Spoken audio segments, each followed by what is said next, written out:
Si vous avez votre Bible, je vous invite à tourner au livre des psaumes, le chapitre 1, le premier des psaumes. Ce matin, cette semaine, je me suis posé la question, comment est-ce qu'on pourrait terminer l'année? Plusieurs manières. Je ne sais pas si vous avez été heureux en 2010.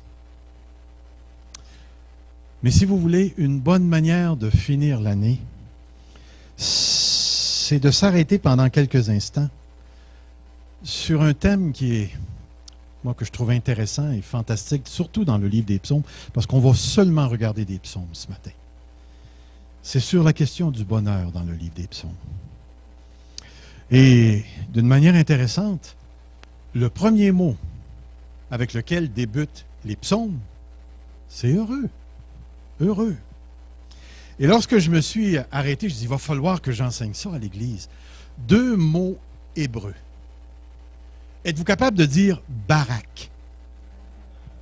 Qu'est-ce que ça veut dire dans votre à part de Barack Obama, là, mais qu'est-ce que ça veut dire dans votre pensée, Barak? Ta cabane, ta baraque. Moi, c'était mon bicycle à 2 roues, brun, pas d'aile, avec un siège en fer. On l'appelait la baraque. La bécane, la baraque. Mais savez-vous que le mot barak en hébreu veut dire bénir? Barukata Adonim El Elohim.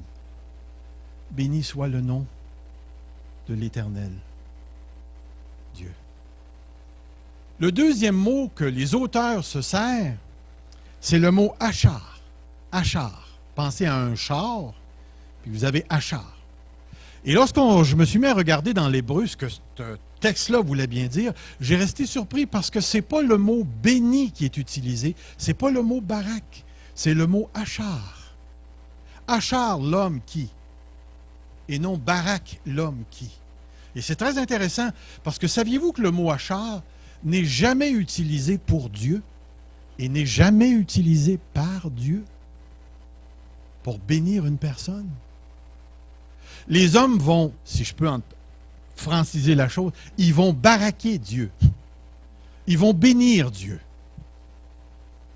Mais Dieu ne va jamais achérer un homme. Déclarer heureux une personne. Et lorsque je me suis mis à sonder, mais pourquoi dans l'Ancien Testament, le mot barak est utilisé pour bénir l'homme? Quand Dieu bénit un homme, il le baraque. Et lorsque l'homme bénit Dieu, il baraque Dieu. Mais c'est toujours les hommes qui vont acharer un autre homme. Et lorsqu'on regarde dans l'Ancien Testament, dans l'hébreu, c'est très comprenable pourquoi. Saviez-vous que le mot achar fait référence au désir envieux? Au désir envieux. Mais pas envieux dans un sens négatif. Je vais vous donner un exemple de ce que je veux dire de cette manière-là. Admettons que je vois, je ne sais pas moi, Fernand arriver avec un super de beau Harley Davidson, la même couleur que celui que je veux avoir, la même hauteur, la même grosseur, tout. Puis là, j'arrive aux côtés de lui, puis je le prends par l'épaule, puis je regarde son bicycle, puis je dis « chanceux ». C'est exactement ce que le mot veut dire. C'est-à-dire qu'il se retrouve dans une condition où moi, j'aimerais être. Donc, ce n'est pas nécessairement l'envie dans le sens négatif. C'est que lorsqu'une personne est déclarée heureuse, on fait référence à cette condition dans laquelle cette personne-là se retrouve, et cette condition-là, elle est déclarée enviable. Alors, vous comprenez pourquoi Dieu ne déclare jamais l'homme enviable, parce que Dieu n'envie pas la place de l'homme. Mais quelquefois, il y a des gens qui sont autour de nous, puis on va dire, nous autres, dans notre langage français, « S'il est donc bien chanceux, lui. Regarde-les, là, ainsi de suite. » Mais c'est un petit peu comme si l'auteur des psaumes, il nous met, dès le début des psaumes, une condition enviable, désirable, vers laquelle il est bon de se tourner, de regarder et de désirer cette condition-là. Et c'est pourquoi, ici, ce que nous avons dès le début dans notre première démonstration du bonheur, c'est heureux l'homme, heureux un certain type d'homme. Je trouve ça très intéressant. C'est quasiment comme si le mot dirait « je te félicite d'être dans la condition où tu te trouves ». Et vous connaissez le psaume, hein? Heureux l'homme qui ne marche pas selon le conseil des méchants, qui ne s'arrête pas sur la voie des pécheurs, qui ne s'assied pas en compagnie des moqueurs. Et là, vous avez « mais ». Parce que ça se continue, là. Mais qui trouve son plaisir dans la loi de l'Éternel. Très intéressant. Une autre chose qu'on peut dire dès le début du psaume. Si vous regardez bien, la condition de bonheur dont il est question dans le psaume 1 n'est pas engendrée par Dieu. Elle est engendrée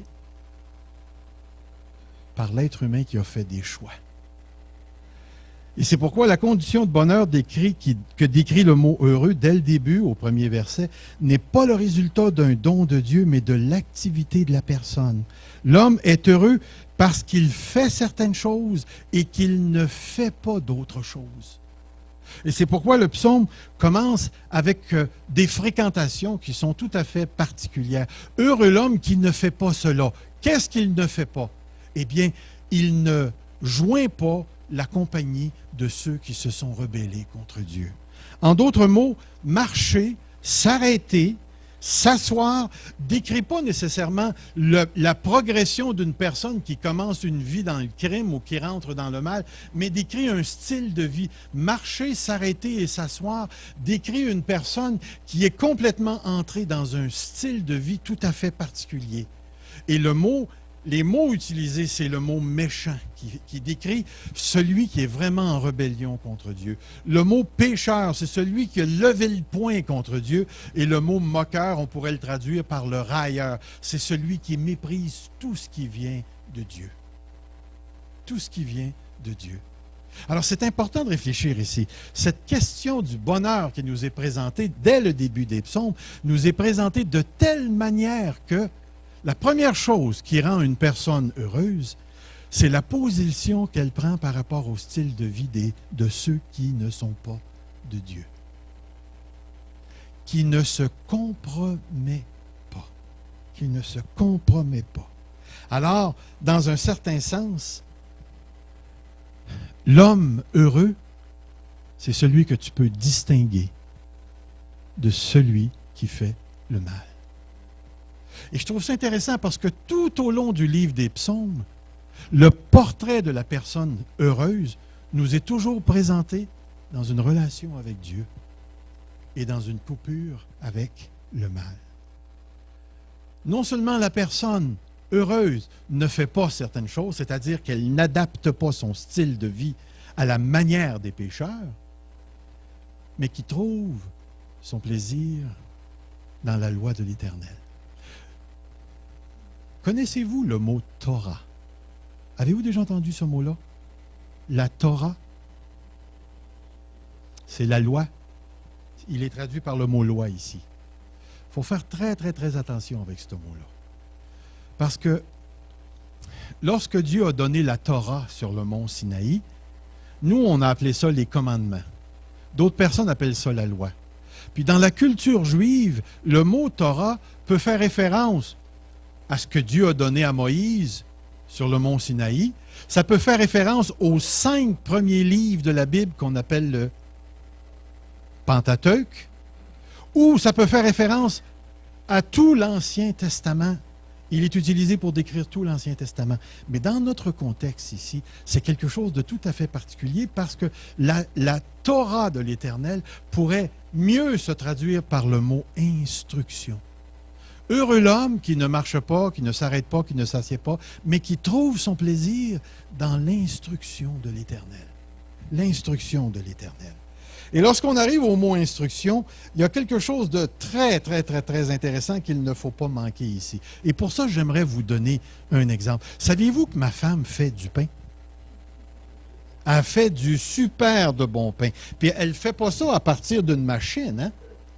Elle a fait 5-6 pains d'un coup. Et puis, elle étend ses affaires. Puis, première chose, moi, écoutez, tout ce que je peux vous dire, c'est qu'il est excellent. Quand elle a fini son pain, on se fait des tranches de 2,5 pouces avec beurre de peanuts et 2 bords. C'est vraiment bon, surtout quand ça sort du four. Mais si jamais vous voulez avoir la recette, allez voir Evelyne. Savez-vous pourquoi?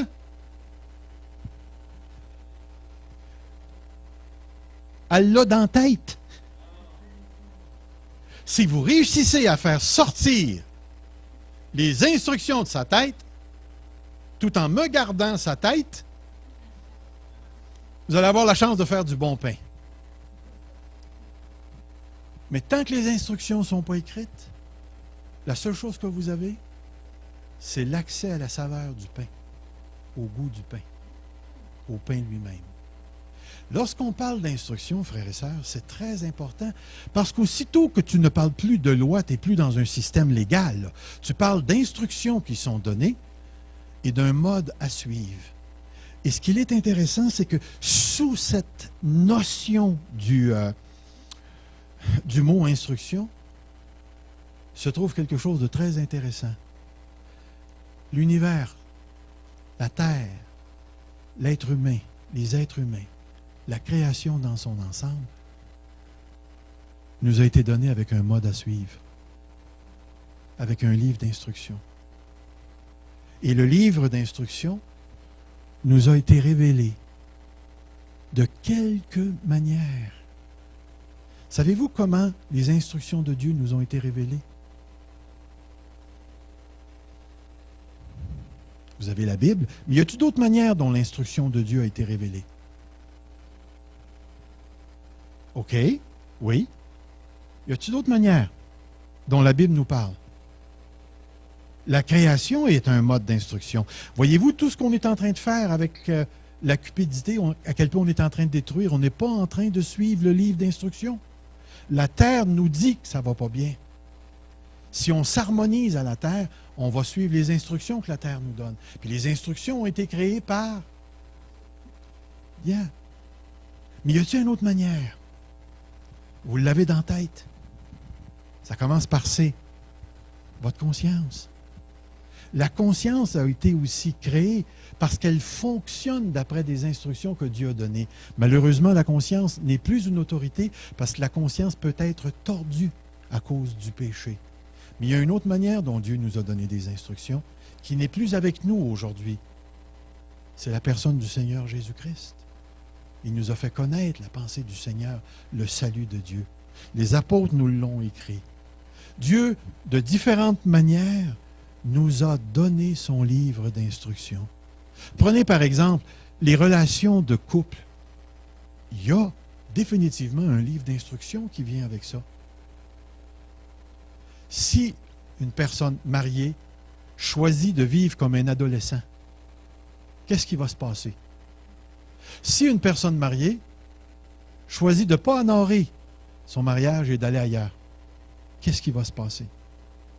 Si une personne mariée choisit de ne pas s'occuper de ses enfants, qu'est-ce qui va se passer?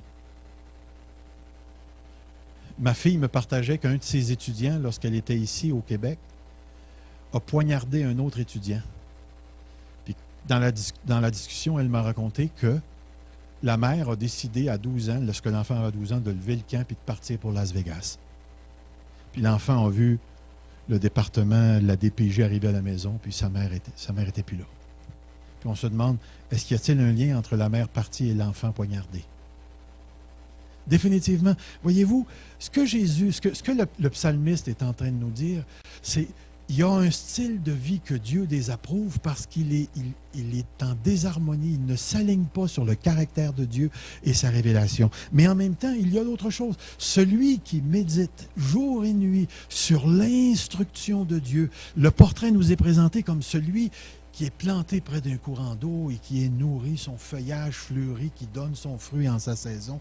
Vous avez deux styles de vie qui sont très, très, très présentable, autrement dit, qu'on peut démarquer l'un comme en haut, l'autre comme en bas. Et voici, et la parole de Dieu nous dit que l'être humain peut choisir le style de vie qu'il veut. Il a cette capacité parce qu'il a été créé. Et la parole de Dieu nous dit toujours que l'homme heureux, c'est celui qui a fait les choix selon les instructions de Dieu. Puis vous remarquerez une chose, vous n'avez pas besoin de mettre ça tellement noir et tellement pécheur. Faites juste regarder votre vie. Avez-vous déjà dévié des instructions de Dieu? Et regardez les conséquences que ça l'a engendré. Et là, on se rend compte d'une chose. Dieu nous a créés avec une vraie liberté, une vraie capacité de choisir. Et il nous a donné le livre d'instructions. Et ce que je trouve super intéressant, c'est que lorsqu'on s'aligne sur le livre, nos vies commencent à devenir productives, à s'élaborer, à devenir meilleures. Et savez-vous ce qui se passe sur le plan psycho-émotionnel? En dedans, on commence à ressentir de la paix. De la paix. Juste pour vous partager un petit peu plus. Lorsque, autour de cet îlot de la table, je voyais toute ma famille en train de s'enivrer, je ne peux pas vous dire, j'étais à l'extérieur. Je sentais que j'étais pas là, je voulais communier avec eux, mais il y avait quelque chose à l'intérieur de moi qui était en paix et qui comprenait. Et qui comprenait quoi? Que j'étais en communion avec Dieu. Et que ce qui me séparait, c'était pas le fait que je les aimais pas, puis je vais aller même plus loin. C'est pas le fait qu'ils ne m'aiment pas. Parce que je sais que mes frères et mes sœurs m'aiment. C'est qu'il y avait entre nous quelque chose de spirituel, de surnaturel qui nous différencie. Et que j'étais dans une sorte de paix intérieure parce que lorsque je les regardais, je savais que Dieu m'avait sauvé. Et puis j'avais cette espérance que je savais que Dieu pouvait les sauver. Et frères et sœurs, s'aligner sur Dieu, c'est d'engendrer une condition enviable. Pensez à ça. Une condition enviable. Est-ce que vous avez déjà vécu cette expérience-là où quelqu'un s'en va proche de vous et qui vous dit « Je ne sais pas ce que tu as, mais j'aimerais bien ça l'avoir. » Vous êtes une condition enviable. Enviable.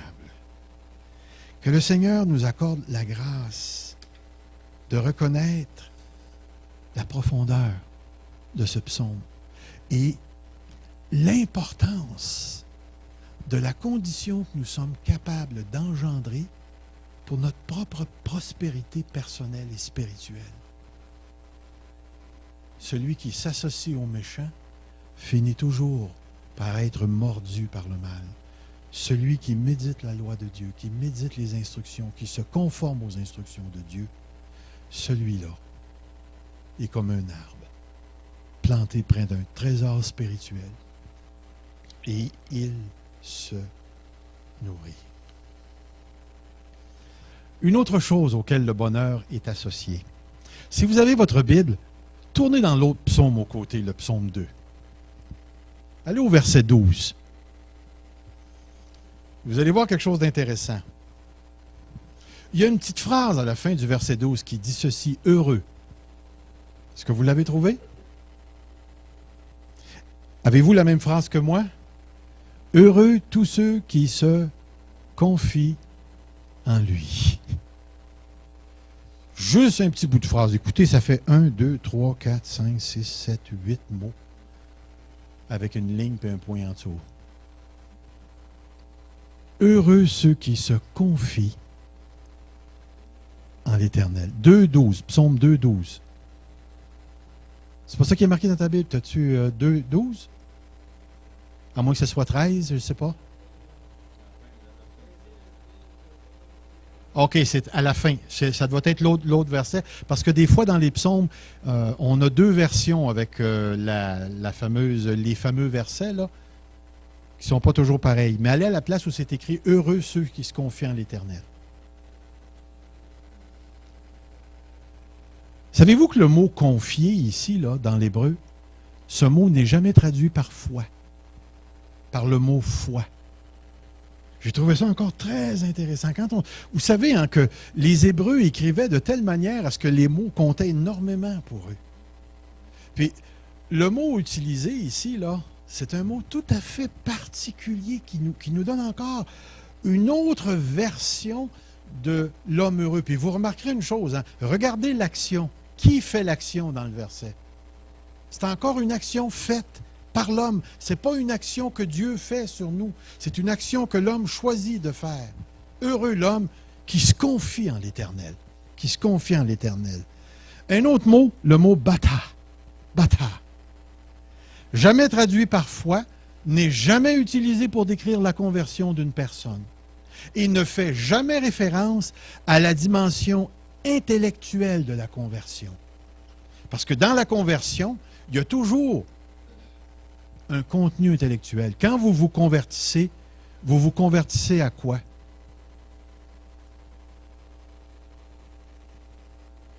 Lorsque vous dites Jésus, vous parlez d'un contenu intellectuel. Vous vous convertissez pas à du vent. Vous ne vous mettez pas à croire en le courant électrique ou quelque chose comme ça. Vous croyez des croyances tout à fait précises. Mais ici, intéressamment, ne réfère pas à l'acte intellectuel. L'idée principale se rapporte, comprenez bien, aux notions de solidité et de fermeté. Il est question de la sécurité, à la fois émotionnelle et de l'existence, qui découle de l'expérience d'une fondation ferme et solide. Vous allez comprendre ce que je veux dire. Vous venez de gagner un voyage au Costa Rica, admettons. OK? On vous appelle, on vous envoie les billets par Internet, vous imprimez tout ça, votre place est réservée, vous avez votre semaine de choisi, vous avez gagné, tout inclus, un voyage au Costa Rica. Je vous pose la question maintenant. Comment allez-vous y aller? Combien est-ce qu'ils vont y aller à pied? Combien vont y aller par avion? La plupart? OK, peut-être en bateau. Mais admettons qu'on y va par avion. Êtes-vous certain que l'avion va rester en l'air?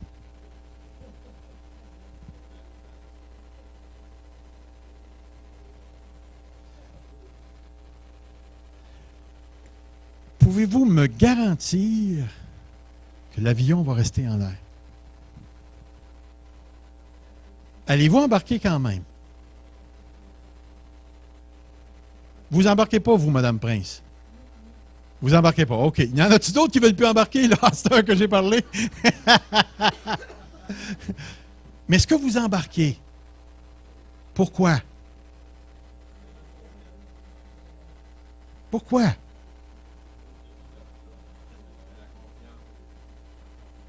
Est-ce que pour vous, le voyage par avion, c'est un voyage sûr, solide, assez fondé pour dire j'embarque? Eh bien, vous avez trouvé ce qu'on veut dire par l'idée de mettre sa confiance en Dieu. Laissez-moi vous donner un autre exemple pour être plus certain que vous avez saisi. Vous devez traverser une grande rivière, vous avez deux ponts. Vous avez un pont bâti en bâton de popsicle puis un pont en acier. Lequel est-ce que vous prenez? C'est un exemple complètement stupide, mais ça décrit exactement ce que ça veut dire. C'est que la confiance dont il est question, c'est une confiance qui a raison d'être seulement et seulement si la fondation sur laquelle vous vous appuyez, elle est assez solide et ferme pour vous sécuriser. Laissez-moi vous lire un texte. Si vous voulez y tourner, vous pouvez. C'est un verset extraordinaire, Psaume 9, 11. Je vais vous en lire quelques-uns. Mais celui-là, j'aimerais ça que vous le lisiez avec moi. Le Psaume 9 et le verset 11. En passant, c'est un super de bon verset à mémoriser. Ceux qui connaissent ton nom se confient en toi. Il y en a que c'est le verset 10? OK. Ceux qui connaissent ton nom se confient en toi. Voici la raison. Parce que tu n'abandonnes pas ceux qui te cherchent, ô Éternel. Alors, ce que nous sommes en train de dire, c'est ceci. Cette confiance est le fruit de la connaissance expérimentale de Dieu. C'est-à-dire que Dieu est, et ce qu'il a fait, établit pour toi le fondement, la fondation de tes actions futures. Et c'est pourquoi ici, une personne qui n'a pas d'expérience avec Dieu est une personne qui n'arrivera pas à se confier en Dieu. Pourquoi pensez-vous que Dieu fait par exprès pour nous faire passer à travers des trous de souris, qui nous emmènent dans des circonstances difficiles, qui nous emmènent dans des épreuves? Vous rappelez-vous ce qu'il a fait avec Israël dans l'Ancien Testament? Il t'a fait souffrir la faim et la soif pour savoir si tu obéirais à l'Éternel. Et afin que tu apprennes que l'homme ne vit pas de pain seulement, mais de toute parole qui sort de la bouche de Dieu. Voyez-vous, pendant tout le trajet dans l'Ancien Testament, Dieu a voulu montrer une chose à Israël. Il est fiable. Il est fiable. Tu peux t'appuyer sur lui. Avez-vous déjà vécu vraiment des circonstances, je dirais pénibles, mais extrêmement stressantes? Essayez de vous imaginer Israël qui, pendant 400 ans, a développé une mentalité d'esclave, de se courber devant l'Égyptien. Et par une intervention extraordinaire, Dieu montre sa puissance et sa personne, sa souveraineté, par toutes sortes de grands signes. Et puis, Israël est emmené jusque sur le bord de la mer, fermé par la mer, puis pour être certain qu'ils ne reviront pas de bord, il met les Égyptiens en arrière. Qu'est-ce que vous pensez qui se passait dans leur tête? C'est fini, c'est la mort. Et qu'est-ce que Dieu fait? De manière extraordinaire, il sépare.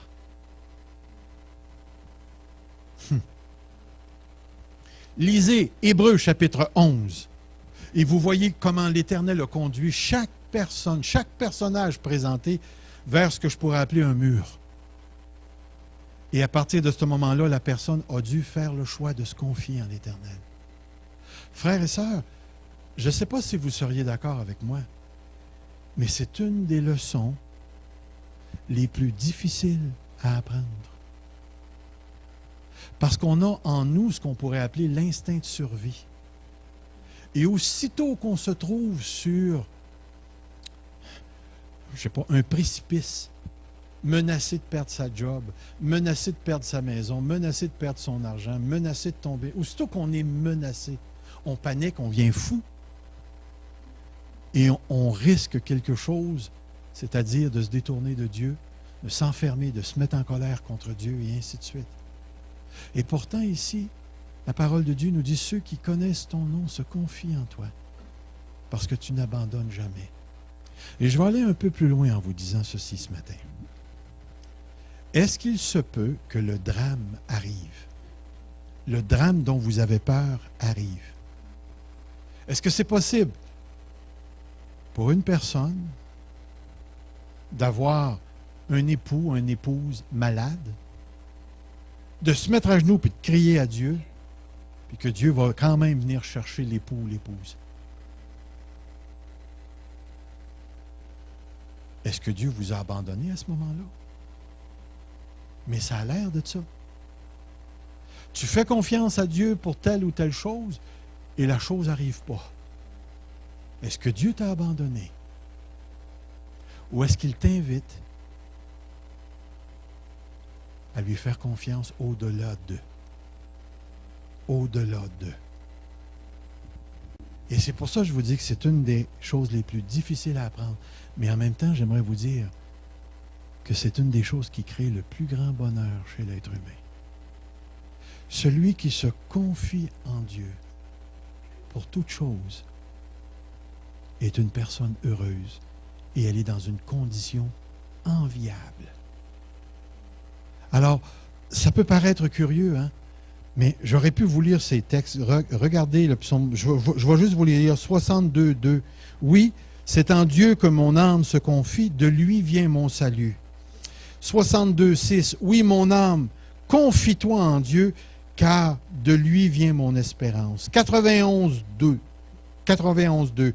Je dis à l'Éternel, mon refuge, ma forteresse, mon Dieu en qui je me confie. Puis regardez le mot heureux. Psaume 40, verset 5. Heureux l'homme qui place en l'Éternel sa confiance et qui ne se tourne pas vers les hautains et les menteurs. Le psaume 84, le verset 6.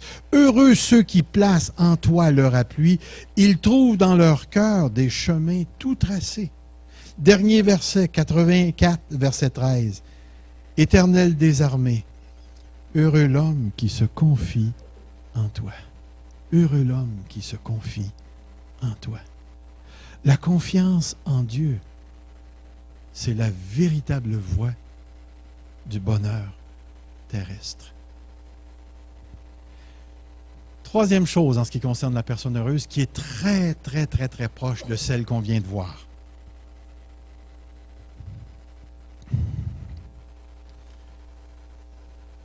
L'homme heureux, c'est celui qui se réfugie en Dieu. L'homme heureux, c'est celui qui se réfugie en Dieu. Dans le psaume 34, verset 9, sentez, voyez combien l'Éternel est bon. Heureux l'homme qui cherche en lui son refuge. Qu'est-ce qui vous vient à la pensée quand vous pensez au mot refuge?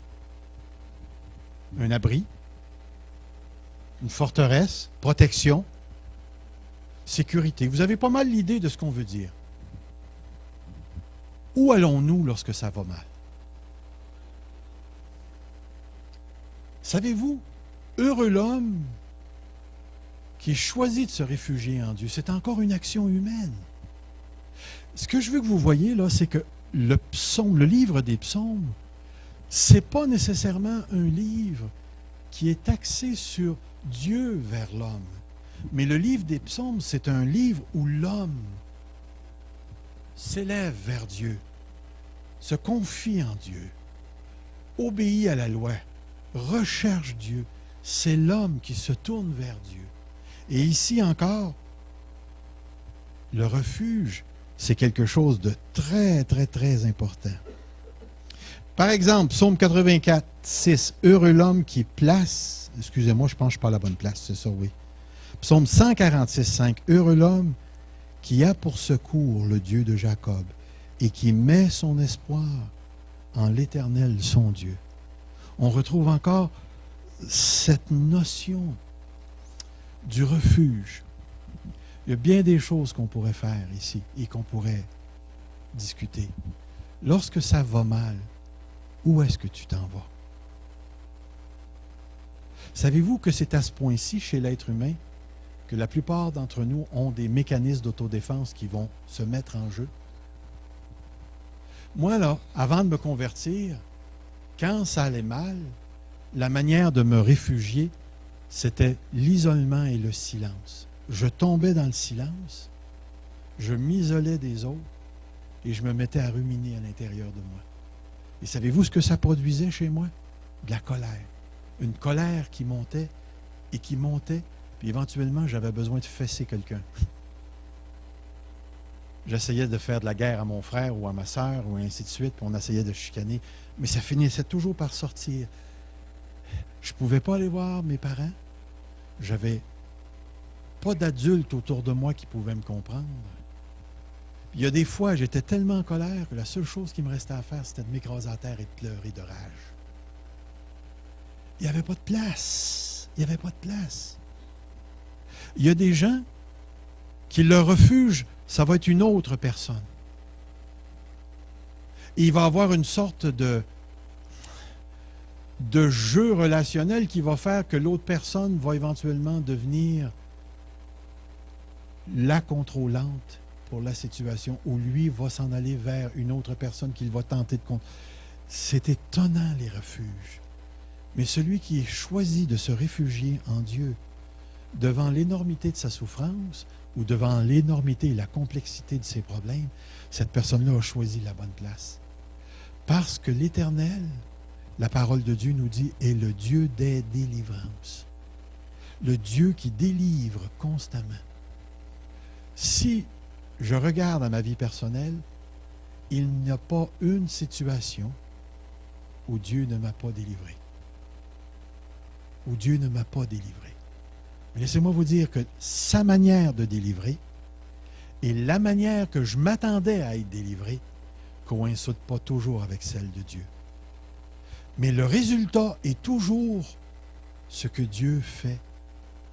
Il le fait selon sa volonté.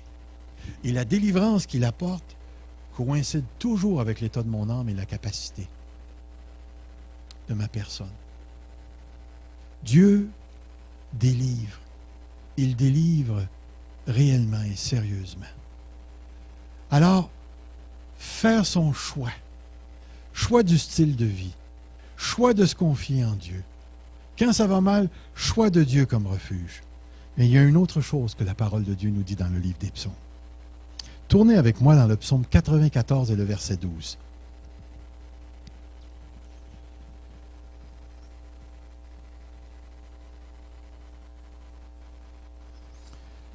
Si vous avez le même verset que moi, ça commence avec « Heureux l'homme que tu châties, ô Éternel ». Savez-vous que la fessée du Père rend heureux? Saviez-vous ça? Que le châtiment de Dieu rend heureux. Pensez-y quelques minutes là. Le châtiment de Dieu rend heureux. Le croyez-vous? Comment pouvez-vous réconcilier bonheur, châtiment?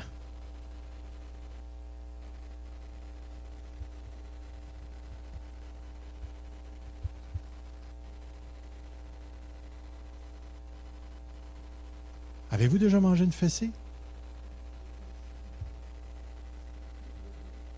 Une fessée justifiée. Qu'est-ce que ça vous a fait? Dites pas mal, on le sait, là. C'est vrai qu'on est bien quand ça arrête. Il n'y a pas à sortir de là.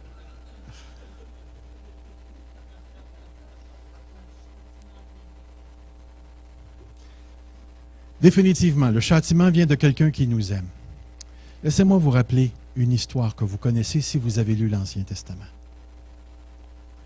Vous rappelez-vous du prophète Nathan lorsqu'il est allé confronter David parce qu'il avait commis l'adultère avec Bathsheba?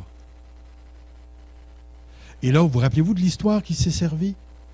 Il s'est servi de ce pauvre berger qui avait juste une belle petite brebis, talala, puis il y avait un autre grand berger qui était riche, puis qui est allé faire tuer la brebis de l'autre, puis ainsi de suite. Et à un moment donné, David s'est levé, mon gars, tout en colère, puis il a dit « Qu'on mette à mort cet homme-là ». Et Nathan, il l'a pointé du doigt, puis il lui a dit « Tu es cet homme ». Qu'est-ce que ça l'a produit dans la vie de David?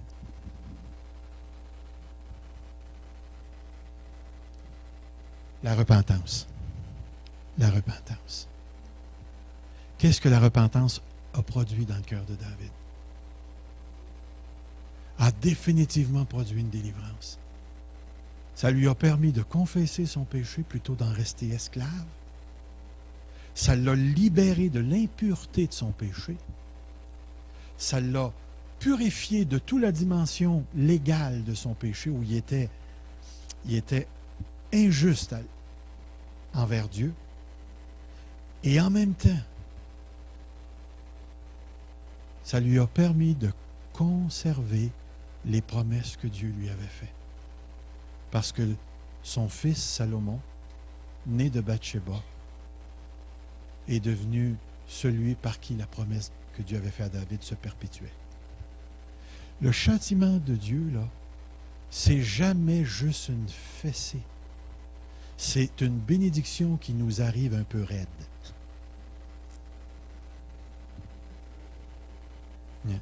C'est cette sorte de relation du Père qui reconnaît le besoin. Et laissez-moi vous dire qu'un enfant non châtié, c'est un enfant avec une conscience chargée. C'est un enfant qui va, pour être capable on a un mot en psycho qui s'appelle coper, pour être capable de coper avec ses problèmes. Comment est-ce qu'on dirait ça en français? D'être capable c'est plus que dealer, c'est comme si être capable de maintenir une sorte d'équilibre. Il va être obligé de se vendre des mensonges pour s'expliquer une culpabilité, une conscience qui l'accuse tout le temps pour la faire taire.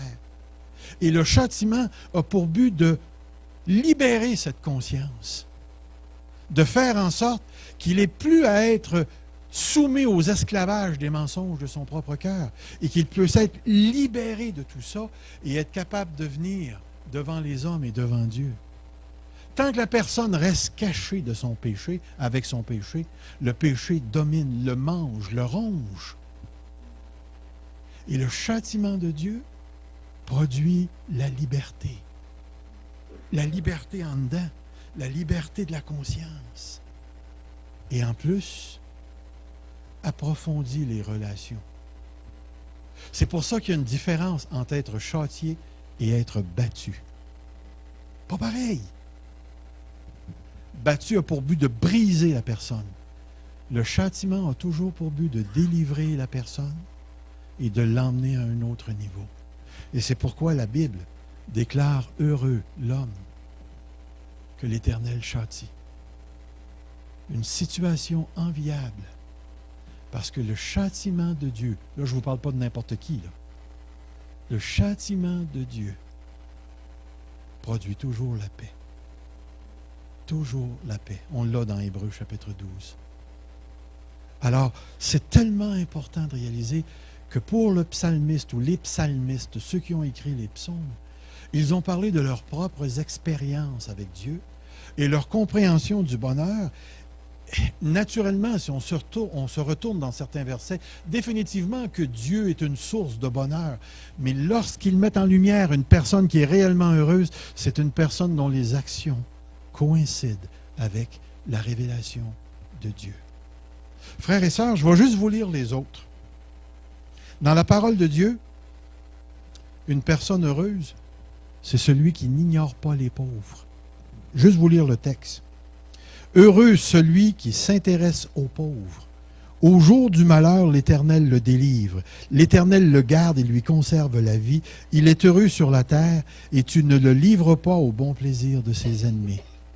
Et là, juste en soi, on pourrait faire le tour de l'Ancien Testament et du Nouveau Testament pour voir comment les pauvres ont une place particulière dans le cœur de Dieu. Vous rappelez-vous de cette phrase « Heureux les pauvres » en esprit dans Matthieu, mais dans Luc, c'est marqué « juste les pauvres ». Juste les pauvres. L'une des particularités du pauvre, c'est qu'il a tellement rien qu'il s'ouvre à Dieu pour tout recevoir de lui. Le riche qui est capable de s'ouvrir à Dieu est dans une condition de grande pauvreté, de grande bénédiction. Et d'ailleurs, c'est ce pourquoi Dieu dit que c'est difficile pour les riches d'entrer. La richesse a cette capacité de remplir le cœur et d'empêcher la personne de se soumettre à Dieu. Le pauvre, il n'a rien à perdre. Il est méprisé. Alors, le pauvre s'ouvre plus facilement à Dieu. Alors, gardez bien ça à la pensée. Je pense que je vais vous lire la dernière que j'ai ici devant moi, qui dit ceci. L'obéissance à la révélation de Dieu est l'une des clés les plus importantes aussi au bonheur. Je vais juste vous lire les textes, vous n'avez pas besoin d'y tourner. Psaume 89, 16 qui dit « Heureux le peuple qui connaît le son de la trompette, il marche à la clarté de la face de Dieu. » Je me suis posé la question, qu'est-ce qu'il veut dire par « Heureux le peuple qui connaît la trompette de l'Éternel » ?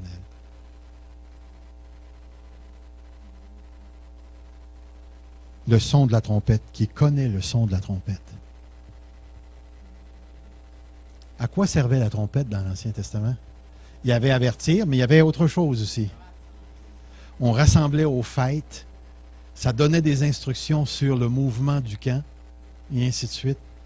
Il y avait, la trompette finissait aussi une autre chose, et je pense que le verset est directement rattaché. Vous rappelez-vous, quand Moïse a monté sur le mont Sinaï, le mont s'est mis à brûler, à branler. Il y avait des gros éclairs. Et qu'est-ce qu'on entendait? La voix de l'Éternel qui était comme des trompettes. Et ça fait référence au mont Sinaï dans tout le contexte du psaume 89. Le psaume 103, « Heureux ceux qui observent la loi et qui pratiquent la justice en tout temps. » Heureux l'homme qui exerce la miséricorde et qui prête, qui règle ses actions d'après la justice. Et la justice, c'est toujours l'accomplissement de la loi. Heureux ceux qui sont intègres dans leur voie et qui marchent selon la loi de l'Éternel. Heureux ceux qui gardent ses préceptes et qui le cherchent de tout leur cœur. Heureux tout homme qui craint Dieu et qui marche dans ses voies, dans les voies de Dieu. Et je termine en disant ce texte. Heureux le peuple pour qui il en est ainsi. Heureux le peuple dont l'Éternel est le Dieu. Frères et sœurs, dans un certain sens, si on pouvait tout résumer ce qu'on a vu ce matin, on dirait ceci. Le véritable bonheur, c'est de m'aligner sur Dieu. De m'aligner sur Dieu.